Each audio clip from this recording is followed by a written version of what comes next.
Israel Iran യുദ്ധം പശ്ചിമേഷ്യയ്ക്ക് പുറത്തേക്ക് വ്യാപിക്കുകയാണ്. Indian മഹാസമുദ്രത്തിലെ തന്ത്രപ്രധാനമായ അമേരിക്കൻ ബ്രിട്ടീഷ് സംയുക്ത സൈനിക താവളമായ ഡീഗോ ഗാർഷ്യയ്ക്ക് നേരെ ഇറാൻ ബാലിസ്റ്റിക് മിസൈലുകൾ തൊടുത്തുവിട്ടു.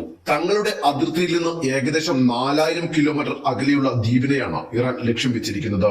ഇറാന്റെ മിസൈൽ പ്രഹരശേഷി ലോകം കരുതിയതിലും എത്രയോ മുകളിലാണെന്ന് തെളിയിക്കുന്നത് കൂടിയാണ് ഈ ആക്രമണം. വെള്ളിയാഴ്ച പുലർച്ചെ 2 ഇന്റർമീഡിയറ്റ് റേഞ്ച് ബാലിസ്റ്റിക് മിസൈലുകളാണ് ഇറാൻ വിക്ഷേപിച്ചത്. എന്നാൽ ഇവ ലക്ഷ്യസ്ഥാനത്തേക്ക് പതിച്ചില്ല എന്ന് US വൃത്തങ്ങൾ അവകാശപ്പെട്ടതായി വാൾ സ്ട്രീറ്റ് ജേർണൽ റിപ്പോർട്ട് ചെയ്തിട്ടുണ്ട്. വിക്ഷേപിച്ച മിസൈലുകളിൽ ഒന്ന് ആകാശത്ത് വെച്ച് തന്നെ തകർന്നു വീണു. രണ്ടാമത്തെ മിസൈലിനെ കടലിൽ നിലയുറപ്പിച്ചിരുന്ന അമേരിക്കൻ യുദ്ധക്കപ്പലിൽ നിന്നുള്ള SM-3 ഇന്റർസെപ്റ്റർ ഉപയോഗിച്ച് പ്രതിരോധിക്കുവാൻ ശ്രമിച്ചുവെങ്കിലും അത് വിജയകരമായോ എന്ന കാര്യത്തിൽ ഔദ്യോഗിക സ്ഥിരീകരണങ്ങളൊന്നുമില്ല.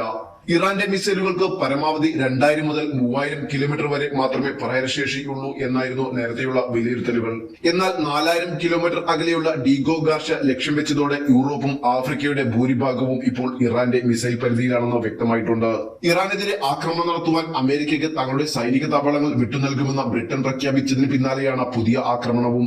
ബ്രിട്ടീഷ് പ്രധാനമന്ത്രി കീർ സ്റ്റാമർ ഈ തീരുമാനത്തിന് അനുമതി നൽകിയതിനെ ഇറാൻ വിദേശകാര്യമന്ത്രി അബ്ബാസ് അരാഗ്ചി ശക്തമായി അപലപിച്ചിരുന്നു. അമേരിക്കയുടെ B-52, B-2 തുടങ്ങിയ ഭീമൻ ബോംബർ വിമാനങ്ങളും ആണവ അന്തർവാഹിനികളും നിലയുറപ്പിച്ചിരിക്കുന്ന ഇടമാണ് ഡീഗോ ഗാർഷ്യ. പശ്ചിമേഷ്യയിലെയും ഏഷ്യയിലെയും സൈനിക നീക്കങ്ങൾ നിയന്ത്രിക്കുന്ന അമേരിക്കയുടെ ഏറ്റവും വലിയ സുരക്ഷിതമായ താവളമായാണ് ഇതിനെ കരുതിയിരുന്നത്. ഇവിടെ ഇറാന്റെ മിസൈലുകൾ എത്തിയത് അമേരിക്കയ്ക്കും ബ്രിട്ടനും വലിയ ആശങ്ക ഉണ്ടാക്കിയിട്ടുണ്ട്.